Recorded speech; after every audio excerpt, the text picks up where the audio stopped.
pinahihirapan nila. Kagaya nung ginawa sa amin sa Cordillera na kung saan kami nakikiusap na tumakbo siya sa pagkapangulo, pero ginawa niya urong sulong. Yan ba ang gustong maging leader? Yan ba ang ipapalit natin kay Pangulong Marcos? Alam niyo mga kaibigan, hindi ko mawari kung saan kumukuha ng kadramahan, katangahan, kabubahan ang ating Vice President na si Sara Duterte. Hi! Isang magpagpalang gabi sa ating lahat mga kaibigan. Alam niyo mga kaibigan, hindi ko mawari kung saan kumukuha ng kadramahan, katangahan, kabubahan ang ating Vice President na si Sara Duterte. Ika nga, di ba nakalagay? Love is love, di ba? Siyempre, love ko mga gwapo. Pero by the way, mga kaibigan, pag-usapan natin itong sinasabi ni Vice President Sara Duterte na designated survivor daw. Isang malaking drama, kabubuhan at katangahan na naman ang ginagawa ng VP Sara Duterte natin, na magbibigay ng komento na hindi naman naaayon sa pinaka-topic. Alam nyo guys, hindi ko mawari talaga kung saan kumukuha ng tibay ng sikmura itong VP natin. Dati, nilalait-lait si dating VP Leni Robredo dahil ganito ganyan. Pero meron pa palang mas masahol. Iyan ay sa katauhan ni VP Sara Duterte. Abogada din yan pero natatawa ako sa kanyang mga pinagsasabi, mga kaibigan. Natatawa ako dahil bakit naging abogada si VP Sara? Isang malaking drama, kabubuhan at katangahan na naman ang ginawa ng VP Sara Duterte.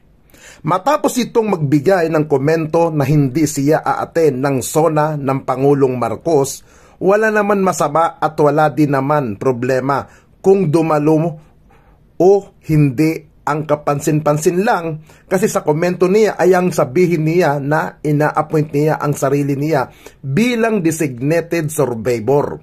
Agad na napuna ito ng mga netizen sapagkat ang designated survivor ay may kahulugan isang taong hahalili, papalit o sa Pangulo in case of may hindi magandang mangyari. Trahedya, aksidente o pagkamatay ng Pangulo at ng mga nakalinyang papalit sa pwesto dito. Ibig sabihin, ang designated survivor ay taong nakaabang, nakaantabay, or isang taong iniingatan para may maipalit sa Pangulo o sa taong nakaupo sa pinakamataas na posisyon sa bansa. Mayroon series or Netflix na ito ang title. At doon pa lang makikita at hindi maintindihan ninyo na agad ang ibig sabihin ng designated survivor na ito. Kung inyong iintindihin, susuriin ay para bang itong si VP Sara ay Duterte ay nagpapahiwatig na may mangyayari hindi maganda kay Pangulong BBM sa SONA. Sabi nga ng mga netizen, ang komento ni VP Sara ay don't in bad taste o ibig sabihin, may alam siya na mangyayaring hindi maganda o kahit sabihin natin na joke lang ito, wini-wish na niya na may mangyari sa Pangulo or mapatay ito, maaksidente dahil napa-appoint na niya sarili niya bilang designated survivor. Ini-assume na niya o tinatalagan na niya na ang sarili niya ay need protektahan dahil siya ang susunod or siya na ang papalit sa Pangulo. Isang anggulo na pwede natin makita sa komento ito ni VP Sara ay ang kanyang againstness o pagiging gigil sa pagpapalit sa Pangulo.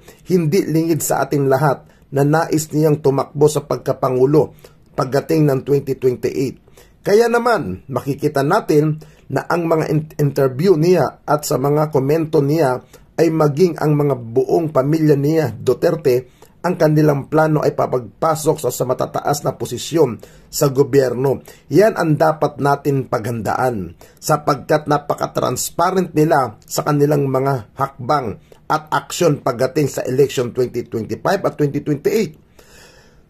Masasalamin ang pagiging ganid ng pamilyang ito sa kapangyarihan. Maobserbahan kung anong klasing tao Sila kasi lamang sa mga komento, ito kaya huwag tayong papauto sa mga taong gaya nila sapagkat hindi na lihim sa atin ang ginawa nila sa ating bansa sa pagbebenta nila sa atin sa China at sa mga plano pa nilang hututan, perahan at ibaon sa utang ang bansang Pilipinas. Diyan natin makikita itong si Vice President Sara na masyadong atat maupo. Atat mapwesto, atat maging Pangulo ng Republika ng Pilipinas. Dati, alam nyo manang-mana nga talaga siya sa kanyang ama na si dating Pangulong Duterte.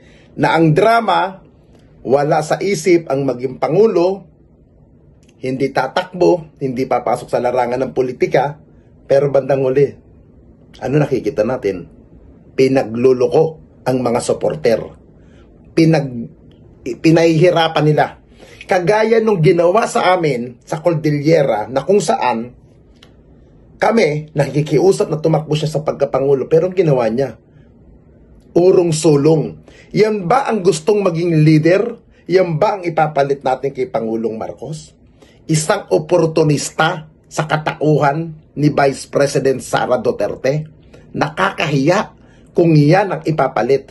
Isang boba, walang utak, at higit sa lahat, walang paninindigan.